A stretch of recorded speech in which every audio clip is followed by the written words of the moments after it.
I found the yoga pants on a Thursday afternoon at 2:15 p.m. I remember the exact time because I'd left work early for a dentist appointment that got canceled, and I'd texted Jake to let him know I'd be home by 2:30. He didn't respond, which wasn't unusual. He was terrible at checking his phone during work hours. The yoga pants were pink with a small logo on the hip, stuffed halfway under our bed like someone had kicked them there in a hurry. They definitely weren't mine. One was a size small, these were a medium. I preferred black workout clothes. These were bright pink, and I would never leave my clothes scattered around our bedroom. I was almost obsessive about keeping our space clean. I stood there holding those pants for what felt like forever, my mind racing through impossible explanations. Maybe they were old pants of mine I'd forgotten about. Maybe Jake's sister had left them last time she visited. Maybe they'd somehow gotten mixed up at the laundromat. But deep down, I knew exactly whose pants they were, because I'd seen her wear them a dozen times. They belonged to Emma, Jake's ex, his best friend, the woman I'd been conditioned to trust completely for the past 2 years. My name is Lauren, and this is the story of how I became the cool, understanding girlfriend who was actually just the fool. I met Jake 3 years ago at a mutual friend's birthday party. He was charming, funny, and refreshingly honest, or so I thought. We clicked immediately, spent the entire party talking, and exchanged numbers before the night ended. Our first date was at this cozy Italian restaurant, and we closed the place down talking for 4 hours straight. On our third date, Jake brought up Emma. "I want to be completely transparent with you," he said, which I appreciated at the time. "I'm still friends with my ex. We dated for 3 years, broke up about 6 months ago, but we remained close. She's an important person in my life, and I don't want to lose that friendship." I asked the obvious question. "Why did you break up if you're still so close?" "We realized we were better as friends than as a couple," Jake explained. "The romantic chemistry just wasn't there anymore. But we have so much history and shared interests. It seems silly to throw away a meaningful friendship just because the relationship didn't work out." At 26 years old, I considered myself mature and secure. I'd had jealous partners before who'd made me feel guilty for having male friends, and I'd hated it. I didn't want to be that girlfriend who issued ultimatums or created drama over someone from his past. "I think that's really healthy," I told him. "I'm glad you're mature enough to maintain that friendship." Looking back, I can see how proud I was of my own supposed maturity. I thought being okay with Jake's friendship with Emma made me evolved and confident. Really, I was just setting myself up to ignore every red flag that followed. I met Emma about a month into dating Jake. He suggested we all grab coffee together, so she could meet me and so I wouldn't feel weird about their friendship. I agreed because, again, I was determined to be the cool girlfriend. Emma was pretty in that effortless way some women are: natural, brunette, minimal makeup, athletic build from her yoga teaching. She was friendly and warm, asking me questions about my work as a graphic designer, complimenting my style, and making self-deprecating jokes that put me at ease. "I'm so glad Jake found someone," she said at one point. "He deserves to be happy, and I'm glad he has such supportive friends," I replied. We all laughed, and I felt this little glow of pride at how well I was handling everything. Jake looked relieved and happy, which made me feel like I'd passed some kind of test. Over the next few months, Emma became a regular presence in our lives. She'd join us for group dinners with friends, come to movie nights at our apartment, and text me directly sometimes to share funny memes or ask for advice about work. I actually started to consider her a friend too. "See," Jake would say, "I told you it wouldn't be weird," and it wasn't weird. At least, I didn't think it was. Jake and I moved in together after dating for about 8 months. It felt right. We spent all our time together anyway, and combining our apartments made financial sense. The place we found was a cute 2-bedroom in a neighborhood we both loved. Emma helped us move. She showed up with her car full of boxers from Jake's old place and spent the day hauling furniture and organizing kitchen supplies. At the time, I thought it was sweet that she cared enough to help. "You guys are going to be so happy here," she said, looking around our new living room. There was something in her voice I couldn't quite identify,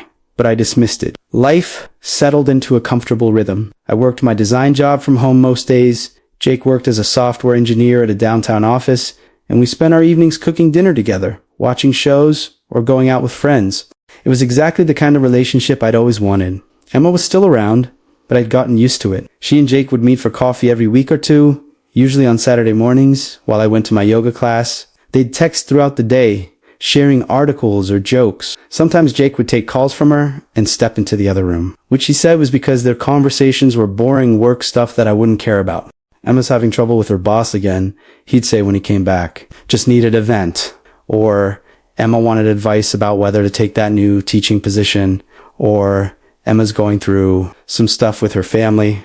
I prided myself on never feeling threatened by these conversations. I'd think about friends I'd had whose boyfriends got jealous of every male friend they had, and I'd congratulate myself for being different, better, more secure. What I didn't realize was that I wasn't being secure. I was being willfully blind. Looking back, the signs were everywhere. But when you're determined to be the cool girlfriend, you become an expert at explaining away anything that might suggest you should be concerned. Red flag 1. Jake's phone habits. He was usually pretty open with his phone, but there were times when he'd get a text and quickly flip his phone face down, or when he'd angle his screen away from me while typing. When I casually mentioned it once, he said he was just dealing with some annoying work group chats and didn't want to bore me with the details. Red flag 2. The amount of time they spent together. I calculated once that Jake saw Emma at least once a week. Every single week. That was more often than he saw his own siblings. When I mentioned that it seemed like a lot, he got defensive. Are you saying I can't be friends with her? He asked, his voice taking on this hurt tone. No, of course not. I backtracked immediately. I just noticed you guys spend a lot of time together. Because we're friends. Lauren. Good friends. I thought you were okay with this. I am okay with it, I insisted, feeling guilty for even bringing it up. Red flag 3. The way he talked about her. Jake would mention Emma constantly, things she'd said, things she'd done, her opinions on various topics. It was like she was always on his mind. Once, during a conversation about redecorating our bedroom, he said, Emma thinks we should go with warmer tones, and I realized he'd discussed our bedroom with her. Why were you talking to Emma about our bedroom? I asked. She's an interior design enthusiast. I was just getting her input. He said it like it was the most natural thing in the world. Red flag for the intimate knowledge. Emma knew things about our relationship that seemed too personal. She knew about arguments we'd had, decisions we were making, even details about our sex life that Jake must have shared with her. Once she made a joke about something that had happened in our bedroom, and when I gave her a confused look, she said, Jake told me, like it was completely normal. I confronted Jake about it later. Why are you telling Emma about our private life? She's my best friend.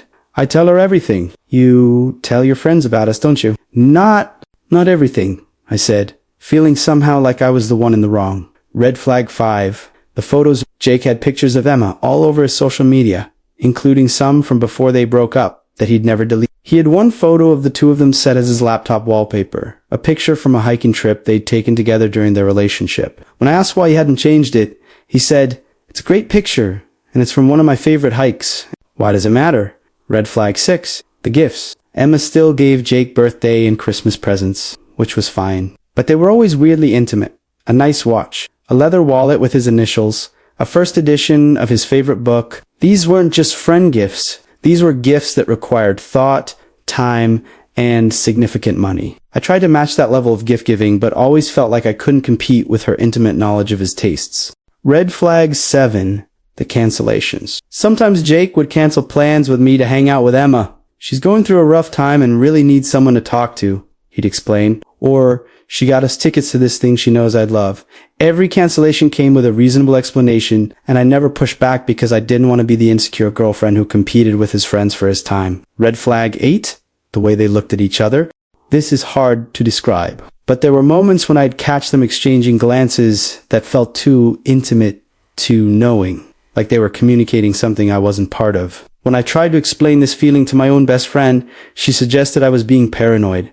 They dated for years, my friend said. They're going to have that history. It doesn't mean anything is happening now. So I convinced myself I was imagining things. Red flag number 9, the boundaries, or lack thereof. Emma would show up at her apartment unannounced sometimes. She had a key, which Jake had given her for emergencies. She'd let herself in and make herself comfortable. Sometimes, when Jake wasn't even home yet, I'd come home from work to find her sitting on her couch, and she'd act like it was completely normal. Hope you don't mind, she'd say. Jake said I could wait here for him. I did mind actually, but I never said anything because I didn't want to seem unwelcoming or territorial. Red flag number 10. The exclusion. Sometimes Jake and Emma would reference inside jokes I wasn't part of, or talk about plans they'd made without mentioning them to me first. Once, Jake mentioned he was going to a concert, and when I asked if I could come, he looked uncomfortable. It's kind of an I'm on me thing, he said. We've been planning this for a while, and I don't think there are tickets left anyway. You and your girlfriend have been planning to go to a concert together, I asked, trying to keep my voice light. Ex-girlfriend, he corrected. And yes, we both love this band. It's not weird, Lauren, but it felt weird. It all felt weird. I just kept telling myself that I was being insecure, that I needed to work on my trust issues, that I was being unfair to Jake for doubting him when he'd been nothing but honest about his friendship with Emma from the start. About a year and a half into our relationship, things started to shift in ways that should have alarmed me, but that I, once again, explained away. Jake started working late more often. Big project at work, he'd say coming home at 9 or 10 at night, but when I'd ask about the project, his explanations were always vague, just boring technical stuff. He became more protective of his phone. He added a password for work security and started taking it with him, even to the bathroom. His laptop stayed closed when I was around, or before he'd leave it open on the kitchen counter. Our sex life decreased. We went from being intimate several times a week to maybe once a week, then once every couple of weeks. When I brought it up, Jake said he was just stressed from work and tired. It's not about you, he assured me. I'm just dealing with a lot right now. The time he spent with Emma increased. They started having dinner together after work sometimes. She's near my office anyway, Jake explained. They took a weekend trip together to visit a friend of theirs. Yes, an overnight trip. Just the two of them. It's completely innocent, Jake said when I expressed discomfort. We were staying at David's place, and there would be like 6 people there. I wanted to believe him, so I did. Emma started acting differently around me too. Where before she'd been warm and friendly, she became almost smug. She'd make little comments that felt like digs hidden in jokes. Jake and I were just saying how funny it is that you don't like sushi, since we used to go to this amazing sushi place all the time. Or, remember that time we went to Big Sur, Jake? La-ding-doo. You would have hated it. It's so outdoorsy. It was like she was constantly reminding me that she had history with Jake that I'd never be part of. That she knew sides of him I'd never see. Which brings us back to that Thursday afternoon and those pink yoga pants under our bed. I stood there holding them, my mind spinning. I could hear sounds coming from our bathroom, the shower running. Someone was in our apartment, in our bathroom, taking a shower. My hands were shaking as I walked down the hallway toward the bathroom. The door was closed, steam visible at the bottom. I tried the handle unlocked. I pushed the door open. Through the frosted glass of our shower, I could see 2 silhouettes, 2 bodies, close together. I don't remember opening the shower door. I don't remember the exact moment I saw them together. Jake's hands on Emma's waist, both of them naked and wet, and looking at me with expressions of shock and horror. I remember screaming. I remember Emma grabbing a towel. I remember Jake saying, "Lauren, wait, I can explain," as water dripped down his face. I remember walking out of the bathroom, out of the apartment, down to my car, and driving. I don't know where I was going. I just drove. My phone started ringing immediately. Jake, Emma, Jake again. I ignored them all. The texts started coming through from Jake. "Lauren, please come home so we can talk about this." From Jake. "It's not what you think." From Jake. "Please let me explain." From Emma. "Lauren, I'm so sorry. Please let us explain what's been happening." What's been happening. Not what happened. What's been happening, implying this was ongoing, implying this had been going on for a while. I pulled over at a coffee shop and sat in my car, staring at my phone. More texts came through from Jakey. "We never wanted to hurt ya. This just happened. Just happened." Like they'd accidentally fallen into bed together. Like they'd tripped and somehow ended up naked in our shower. I finally responded, "How long?" 3 dots appeared, disappeared, appeared again, then, "Can we please talk in person?" How long?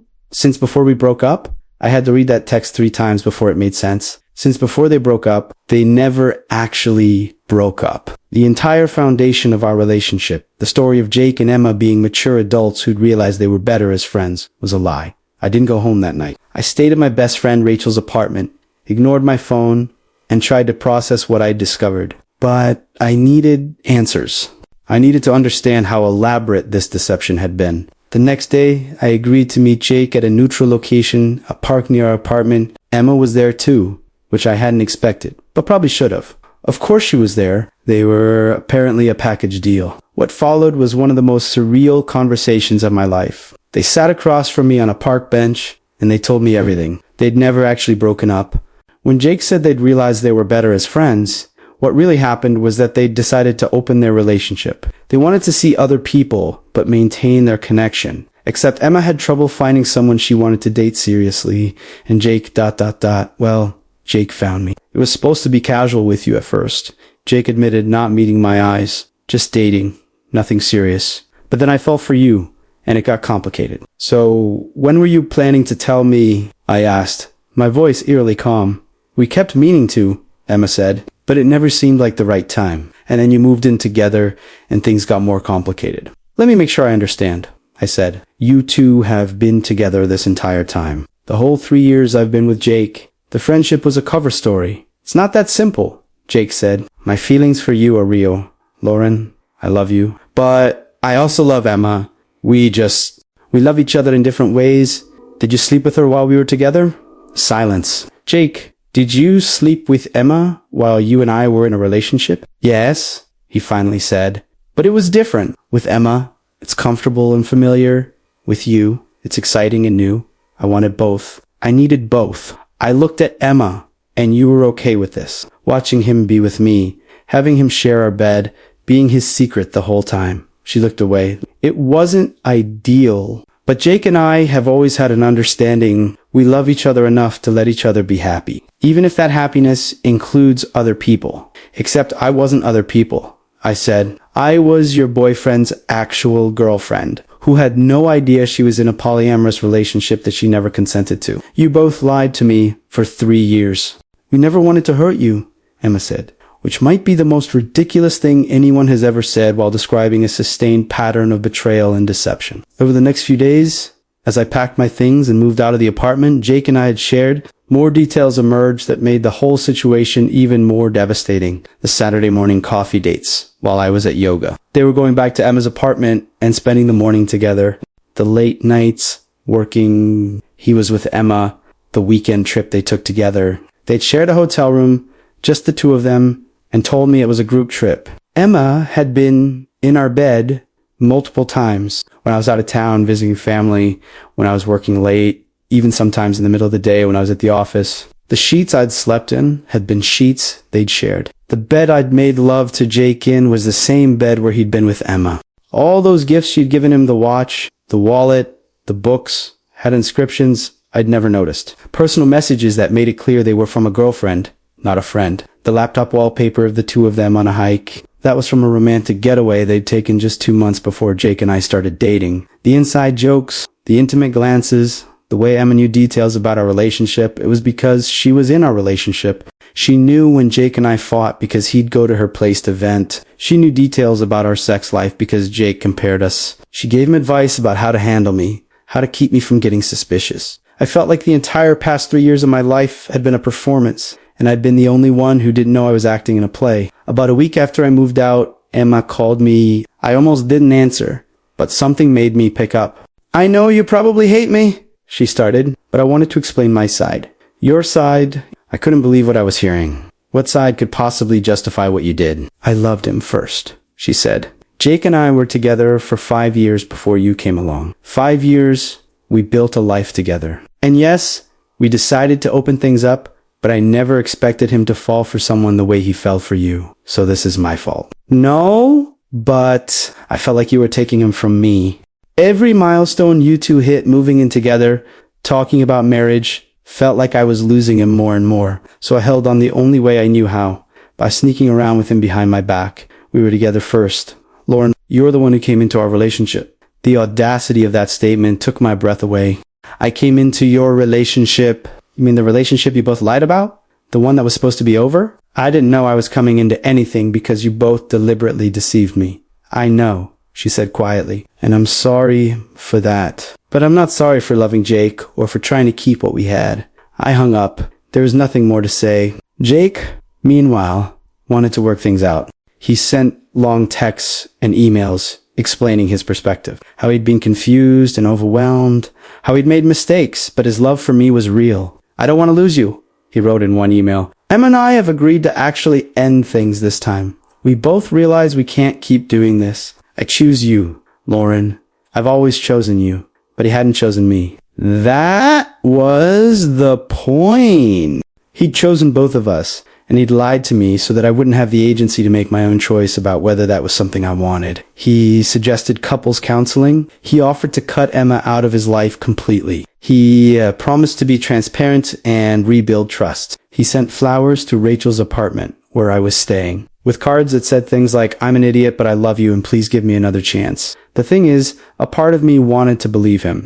A part of me wanted to go back to the life we'd had, or that I thought we'd had. 3 years of memories, of shared experiences, of building a life together. It was hard to just walk away from that. But every time I considered giving him another chance, I'd remember those yoga pants under our bed. I'd remember the moment I opened that shower door and saw them together. I'd remember all the times I'd convinced myself I was being the cool girlfriend when really I was just being played. The hardest part of the aftermath was dealing with mutual friends. The ones who'd known about Jake and Emma's group dinners, movie nights, and various hangouts. Some of them had suspected something was off, but hadn't wanted to say anything. Others were genuinely shocked. "I thought you knew," one friend said, which baffled me. "I thought you were all in some kind of arrangement and just didn't want to talk about it publicly." Another friend admitted she'd always found Jake and Emma's dynamic weird, but figured it wasn't her place to comment. "They just seemed really couple-y for exes," she said. "But Jake always said you were cool with it, so I assumed you'd worked out some kind of understanding." A few friends took Jake's side, saying I was being too harsh, that people make mistakes, that Jake clearly loved me and deserved another chance. Those friendships didn't survive the situation. The friends who stuck by me were the ones who understood that this wasn't just about cheating. It was about sustained deception, manipulation, and it was about being made to feel crazy for noticing obvious red flags, then finding out my instincts had been right all along. The hardest part wasn't getting over Jake, or even processing the betrayal. The hardest part was learning to trust myself again. For 3 years, I'd had instincts that something was wrong. I'd felt uncomfortable about Jake's relationship with Emma. I'd noticed things that didn't add up. But every time I'd felt that discomfort, I'd talked myself out of it. I'd convinced myself I was being insecure, jealous, unfair. I'd been so determined to be the cool, understanding girlfriend that I'd completely ignored my own gut feelings. How do you trust yourself after that? How do you know when your concerns are legitimate and when you're being paranoid? I second-guessed everything. In conversations with new people, I'd wonder if they were lying. In new relationships, I'd look for red flags so obsessively that I created problems where none existed. I went to therapy, which helped. My therapist helped me understand that I hadn't been stupid or blind. I'd been systematically manipulated by 2 people who had a lot of practice deceiving others and themselves. They'd created an elaborate story that they both believed, and they'd been very good at selling that story to me. "You trusted someone who told you they were trustworthy," my therapist said. "That's not a character flaw. That's actually a strength, even though it was exploited in this situation.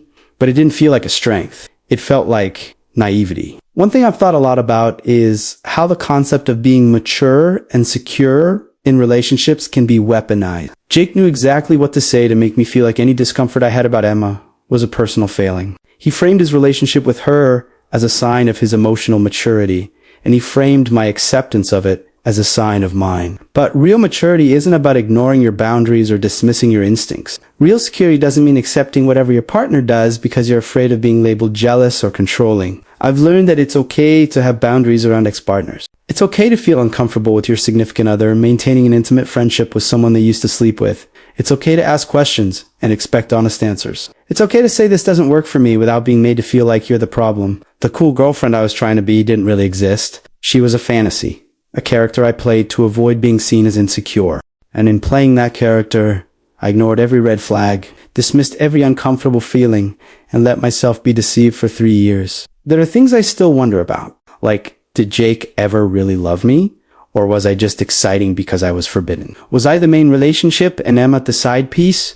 Or was it the other way around? Did he plan to maintain both relationships forever? Or was he waiting for one of us to figure it out and make the decision for him? I wonder what Emma and Jake told themselves to justify what they were doing. Did they think it wasn't really cheating because they'd been together first? Did they convince themselves that what I didn't know wouldn't hurt me? Did they ever feel guilty, or did they just feel justified in their own twisted logic? I wonder how many other people knew or suspected and said nothing. How many of our friends watched me be the clueless girlfriend and thought I was pathetic? How many people were in on the joke that I was too naive to see? And I wonder if I hadn't come home early that Thursday, how long would it have gone on? Would they have eventually told me, would Jake have proposed to me while still sleeping with Emma? Would I have married him completely oblivious to the fact that I was marrying someone who was simultaneously in another relationship? It's been about 18 months since I found those yoga pants. I live in a different apartment now, one that's just mine with no shared memories.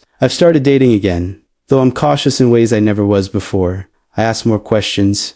I trust my gut. I don't ignore red flags just to prove I'm secure. I've also learned to be okay with not being the cool girlfriend. I have boundaries now, and I enforce them. If someone I'm dating wants to maintain a close friendship with an ex, that's fine, but I need to understand what that friendship looks like. And it needs to respect my relationship with them. I'm not being controlling by having those expectations. I'm being smart. I ran into Emma a few months ago at a mutual friend's party. We didn't speak, just made uncomfortable eye contact across the room. I heard through friends that she and Jake are actually together now, officially. No more sneaking around, no more elaborate lies, just the two of them finally being honest about what they were all along. Part of me wants to feel vindicated. They ended up together anyway, so clearly what they had was real, and I was always going to be temporary. But another part of me recognizes that their relationship is built on a foundation of lies, manipulation, and betrayal. Even if they're happy now, they got there by destroying someone else. That's not love. That's selfishness. I'm in a healthy relationship now with someone who actually respects boundaries, who understands that being friends with an ex is different from maintaining a secret relationship with one. Someone who doesn't make me feel crazy for having feelings or asking questions. This new relationship feels different. It feels honest. There's no nagging feeling in the back of my mind that something is off. There are no red flags I'm explaining away. When my boyfriend says he's working late, I believe him because he's given me no reason not to. When he talks to his ex occasionally, and yes, he does have a friendly relationship with one of his exes. It doesn't feel threatening because he's transparent about it. He's introduced me to her. She's respectful of our relationship, and she doesn't show up at our apartment unannounced or have a key to our place. The difference is night and day. If I could go back and talk to the Lauren who met Jake 3 years ago, here's what I'd tell her. First, being the cool girlfriend isn't worth sacrificing your peace of mind. If something feels off, it probably is. Your instincts exist for a reason. Second, transparency and honesty are not negotiable. If your partner is defensive when you ask reasonable questions, that's a red flag. If they make you feel guilty for having normal concerns, that's manipulation. Third, exes can be friends, but there need to be appropriate boundaries. If your partner is spending more time with their ex than they are with you, that's a problem. If their ex has more access to their life than you do, that's a problem. If you feel like you're competing with their ex for their attention and time, that's a problem. Fourth, trust your gut about people. When I met Emma, something felt off to me, but I dismissed that feeling. I should have listened to it. Fifth, don't be so eager to prove you're mature and secure that you ignore legitimate concerns. There's a difference between being confident in your relationship and being willfully blind to problems. And finally, anyone who makes you feel crazy for noticing things is probably doing something they don't want you to notice. Gaslighting isn't always dramatic and obvious. Sometimes it's subtle, a dismissive comment here, a guilt trip there, gradually eroding your confidence in your own perceptions until you can't trust yourself anymore. As devastating as this experience was, it taught me things I needed to learn. It taught me to value honesty over harmony. It taught me that uncomfortable truths are better than comfortable lies. It taught me that I'm stronger than I thought I was, capable of walking away from something even when it's hard, even when part of me wants to stay. It also taught me what I actually want in a relationship. Not someone who makes me feel like I have to prove I'm secure by accepting whatever they do. Not someone who keeps significant parts of their life hidden from me. Not someone who makes me compete for their attention with someone from their past. I want someone who chooses me clearly and completely. Someone who makes me feel like a priority, not an option. Someone whose ex-relationships are genuinely in the past, not ongoing situations I'm expected to accommodate. Someone who respects me enough to be honest, even when the truth is And I've found that it took time and healing and learning to trust again, both others and myself. But I found it. If you're reading this and you're in a similar situation, if your partner has a relationship with their ex that makes you uncomfortable, if you're constantly being told you're overreacting or being insecure, or if something just feels off, but you can't quite put your finger on it, please listen to yourself. You're not crazy. You're not jealous. You're not insecure. You're picking up on something real, and you deserve to have your concerns taken seriously. Don't make the same mistakes I did. Don't sacrifice your peace of mind to be the cool girlfriend or boyfriend. Don't ignore red flags because you want to believe the best in someone. Don't let anyone make you feel guilty for having boundaries. And if you find out that your instincts were right, that the person you trusted was deceiving you, know that it's not your fault. You're not stupid for trusting someone who told you they were trustworthy. You're not naive for believing someone who lied convincingly. You're human, and you deserved better than what you got. The person who betrayed you will probably try to justify their action, to make it seem like the situation was more complicated than simple deception. They might say they never meant to hurt you, that they were confused, that they loved you both, and couldn't choose. Don't let them rewrite history or make you doubt what you know to be true. What they did was wrong. Full stop. And no amount of justification changes that. The most important thing I learned from all of this is that being in a relationship should make you feel more secure, not less. It should make you trust yourself more, not doubt yourself constantly. It should make you feel valued and chosen, not like you're competing for someone's attention or constantly proving you're worthy of their time. If your relationship is making you feel anxious, uncertain, and like you're walking on eggshells trying not to seem jealous or controlling, that's not love. That's not healthy. That's not what you deserve. Jake and Emma are still together, as far as I know. Maybe they're happy. Maybe they've learned from their mistakes. Maybe they're still lying to themselves about what they did and why they did it. Honestly, I don't care anymore. They're not my problem. What matters is that I learned from my mistakes. I learned to trust myself. I learned that I deserve honesty and respect in a relationship where I don't have to constantly wonder if I'm being lied to. I learned that I'm strong enough to walk away from something that isn't right, even when it's hard. And most importantly, I learned that those yoga pants under the bed, as devastating as they were to find, were actually a gift. They forced me to see what I've been refusing to see for 3 years. They ended a relationship that was always built on lies. They gave me back my life. I'm grateful for that now, even though it took me a long time to get here. So here's my question for all of you. Where's the line between being a secure, trusting partner and being naive? How do you balance giving someone the benefit of the doubt with protecting yourself from being deceived? And if your partner wanted to maintain a close friendship with their ex, what boundaries would you need to feel comfortable with that? Because I honestly don't know if I handled everything wrong from the start by being okay with Jake's friendship with Emma, or if the problem was just that they were lying about what that friendship really was. Would it have been different if they'd been honest about still having feelings for each other? Or is maintaining a close relationship with an ex while dating someone new just always going to be complicated? I'd love to hear your thoughts in the comments. Maybe your perspective will help me and others going through similar situations figure out where the healthy boundaries actually are.